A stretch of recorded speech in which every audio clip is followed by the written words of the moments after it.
fait jaser ici, c'est évidemment le Canadien de Montréal, Benoît Brunet et Denis Gauthier. Bonsoir, vous Salut, deux. mon ami. Vous allez bien?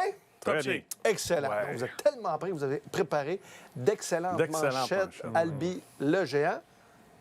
Benoît, ta manchette. Je me suis inspiré de quelques joueurs qu'on a vu jouer cette fin de semaine. Et si on avait à refaire le repêchage de 2022, je crois qu'on a 2 des 3 meilleurs joueurs du côté du Canadien de la QV 2022. Slavkovski qui a marqué 2 buts à Los Angeles, qui a donné l'opportunité aux Canadiens de gagner. Len Hanson, quoi dire d'autre, qu'il est superbe depuis le début de la saison, continue à mettre beaucoup de points sur le tableau. Et après ça, il reste 2 joueurs. Il y a Logan Cooley qui est avec le Mammouth parce que l'Arizona a déménagé. Mais j'étais avec Denis vendredi, puis on a fait le match. Puis j'ai vu jouer à quelques reprises Cutter Gauthier cette année, mais pas souvent. Et j'ai été vraiment impressionné par Cutter Gauthier avec les Ducks d'Anaheim vendredi soir.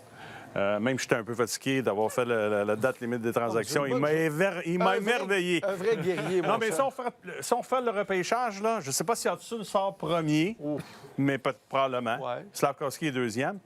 Je mettrais Cutter Gauthier troisième, Logan Cooley quatrième. Cutter Gauthier est bon à ce point. Mais ça ne sera pas le débat de ça. Mais Hudson avant Slavkovski? Oui. OK. Oh, intéressant. En espérant que le Canadien avait les 2 premiers choix. Oui. On les ramasse tous. Mais c'était un vol, pareil, Hudson, au deuxième tour, mais quand même. Ouais. OK, Denis, ta manchette ce soir. Oui, mais moi aussi, je me suis inspiré un peu de la dernière semaine du Canadien. Puis, Martin a parlé que, oui, on est allé chercher 2 points à Los Angeles, mais on allait peut-être laisser des points sur la table. Moi, dans la façon de jouer, je me dis juste tout simplement, il ne faut pas attendre que ça presse. Tu sais, là, l'urgence que le Canadien, pour moi, n'a pas démontré. Le Canadien a travaillé dans la semaine. Ouais. J'ai pas de problème. J'ai trouvé de l'inconstance dans leur jeu. J'ai pas trouvé qu'on avait le couteau dans les dents. J'ai trouvé le Canadien, par moments, un peu confortable. Puis il n'y avait pas le sentiment d'urgence de dire qu'on arrive dans les vingtaines de derniers matchs de la saison. On se positionne pour les séries éliminatoires. Là, on est dans le premier rang des équipes repêchées, 70 points, 62 de 2 matchs. On est encore à quelques points de Détroit. On est à 1 point de Détroit. Buffalo et Tampa est en avant. Mais tu as Columbus qui joue du bon hockey. A récolté un point aujourd'hui. Ils sont à 4 points. C'est la première équipe qui n'est pas en série. Boston chauffe un petit peu aussi. Fait que, tu sais, là, moi, c'est pas qu'on connaisse. On arrive ici, on joue à la maison contre Toronto. Ils ont perdu 7 consécutives. On va y prendre à la légère. Puis tu pourrais te faire surprendre. Tu joues contre Ottawa. Tu sais, les choses pourraient débouler quand même facilement.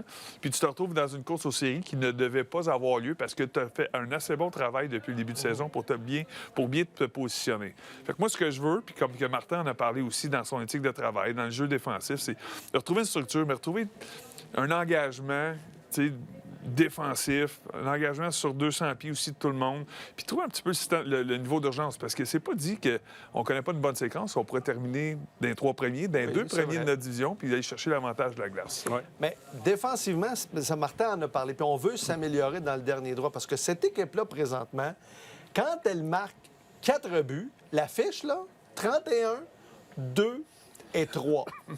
Mais est-ce qu'on ne devient pas un peu comme les Oilers d'Edmonton? C'est-à-dire qu'on en marque des buts, puis on va sortir du trouble avec ça, mais on en accorde quand même 26 fois, on a accordé 4 buts et plus aussi. Fait que, quel genre d'équipe le Canadien est présentement? C'est de l'attaque. Mais en série, oui, les Oilers ont fait les finales là, de la Coupe Stanley, mais ça vous dit quoi sur l'équipe présentement? Ben, écoute, les gardiens de but ont eu beaucoup de difficultés à faire des arrêts depuis le début de la saison. Même Dobèche qui gagne ses matchs, il y a des matchs où il y a beaucoup de buts, il y a eu le support offensif. Moi, je pense que c'est pas compliqué. Je sais que le hockey a changé, là, mais c'est sûr que si tu te concentres un peu plus sur ta défensive, tu vas sacrifier des buts. Plus que tu travailles, puis tu essaies d'établir ton jeu défensif, puis tu essaies d'être constant au niveau de tes performances, je pense que tu vas peut-être, sans dire négliger, mais tu sais, ça pourrait arriver que tu en marques un peu moins, mais tu vas en donner moins. Mais dans le hockey d'aujourd'hui, si tu as des bonnes relances avec les défenseurs qu'on a présentement, on est capable de marquer des buts. Notre avantage numérique, c'est pas mal toujours menaçant, même que la deuxième vague fait du bon travail. Tu sais, moi, je suis pas trop inquiet, mais il faut vraiment ressortir, resserrer la défensive. Ben oui, c'est primordial. Parce que, tu sais, pour finir la saison, je suis pas inquiet, mais qu'est-ce qui va se passer en série, ça, je suis inquiet. Ouais. Si tu continues à donner des buts comme ça, tu vas être dans le trouble. Il y a moins de pénalités, on donne moins de buts, c'est plus physique, c'est plus fermé. Fait que le Canadien doit trouver une façon de rétablir l'équilibre entre les deux. Il y a un dicton en anglais qui dit « You can't outscore your problems ». Tu peux pas marquer plus de buts que la somme de tes problèmes. Tes problèmes défensifs, présentement, c'est que tu accordes beaucoup de buts, puis tu pourras pas toujours en marquer assez surtout en séries éliminatoires, pour venir contrebalancer ça puis de dire que tu vas avoir du succès. C'est pas comme ça que le hockey fonctionne. Il faut se rappeler, par exemple, que le Canadien n'est pas un produit fini. Moi, je pense peut-être différemment de toi, Ben.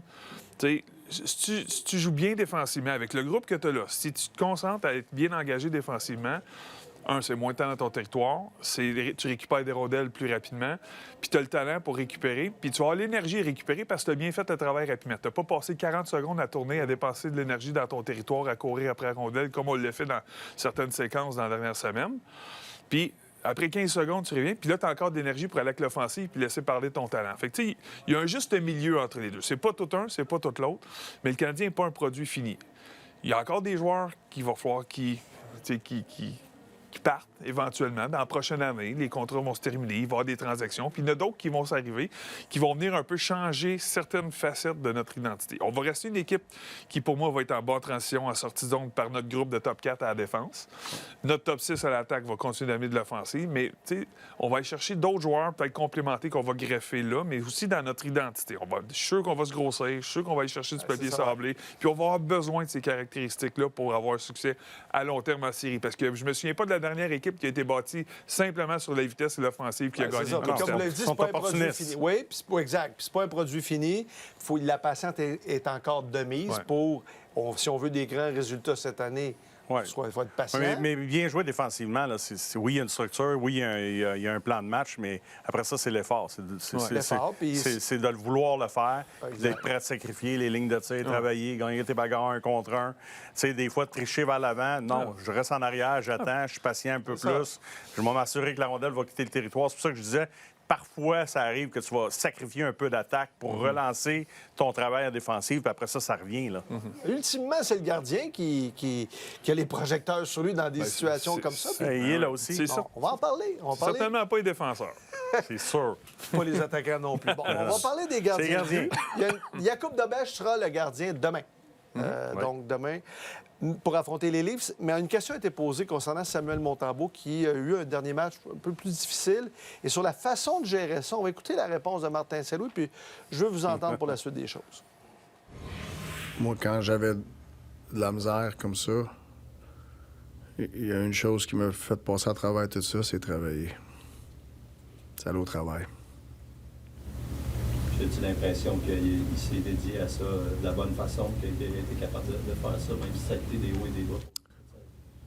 Je sais pas, ce serait une question pour lui. Bon, il y a 3 séries de 2 matchs en 24 heures. Donc, techniquement, si on se fie à l'habitude du Canadien, c'est d'utiliser 2 gardiens. Je vous pose la question, vous venez d'entendre Martin Saint-Louis, qui a l'habitude de défendre ses joueurs. Là, il a plus détourné. Allez poser la question à Samuel Montembeault. Qu'est-ce que ça vous dit sur la patience qu'on peut avoir envers un gardien qui a de la misère à retrouver ses repères dans un dernier droit où on dit c'est des résultats que ça prend? Ça vous dit quoi, ça, messieurs? Bien, écoute, moi, c'est...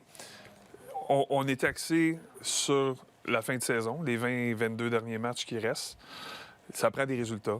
Il faut se mettre en position pour arriver en série confiant. Puis dans le cas de Sam, on peut plus le défendre. On peut plus défendre la saison qu'il a eue jusqu'à présent. On peut parler de ce qu'il a fait dans le passé, puis comment c'est un guerrier et tout.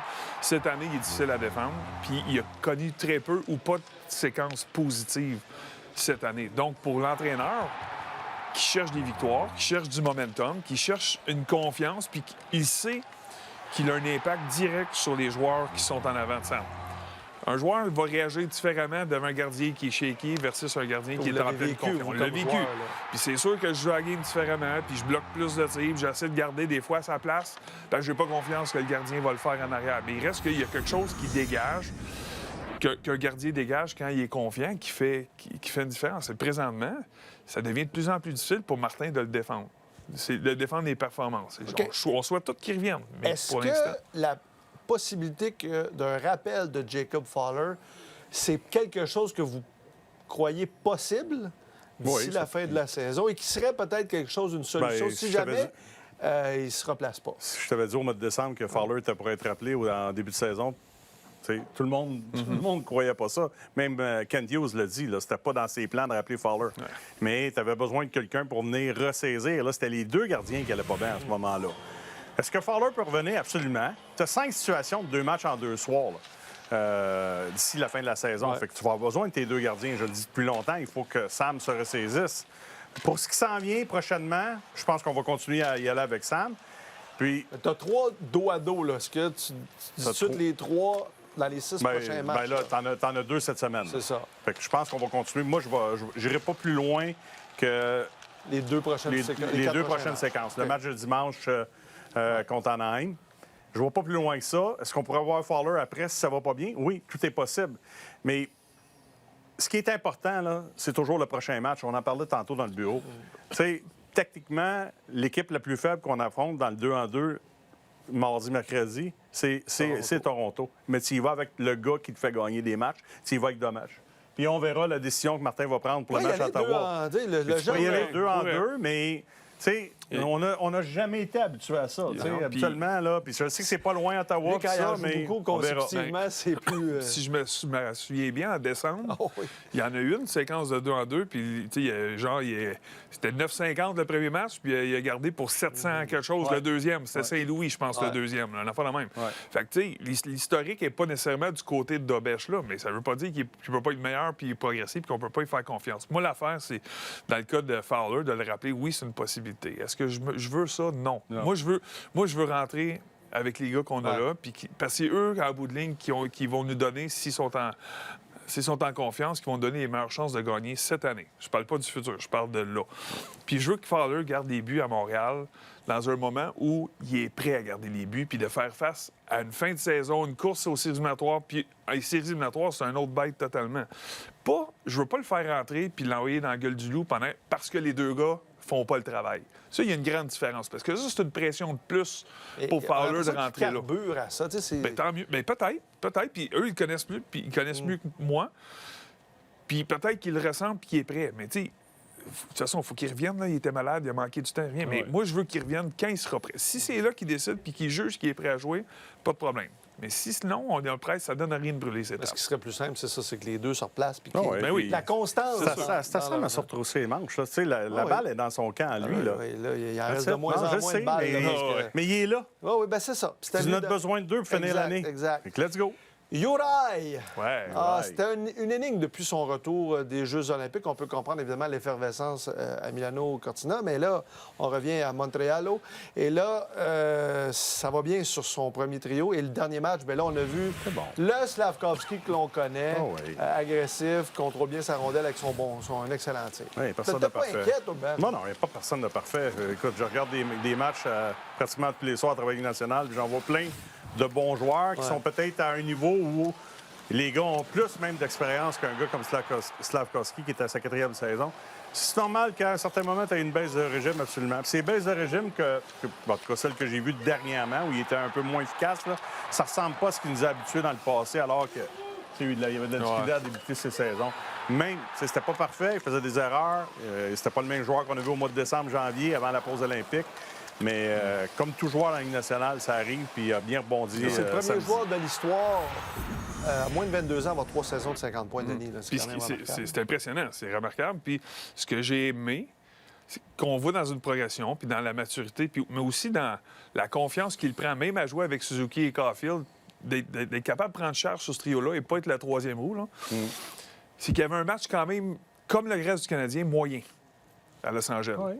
Tu sais, ça a été plutôt discret, difficile par moment, mais il est rendu capable de mettre la switch, de faire des jeux élites pour permettre aux Canadiens de virer. Il laisse pas une performance moyenne empêcher d'être un gars qui va faire une différence. C'est lui qui a fait la différence dans ce match-là. Là, c'est tout mettre ces minutes-là ensemble et de trouver une certaine constance là-dedans. Ah, puis il l'a dit après le match. I want to be the guy. Je C'est vais pas être- comme toi, t'es bon tous les soirs. Toi. T'es de Ah, parce guy, que quand toi. vous Toi, êtes t'es- là, toi, t'es quel tous les duo soirs, j'ai eu là, ce T'es soir. de guy. Messieurs, dans quelques instants, dans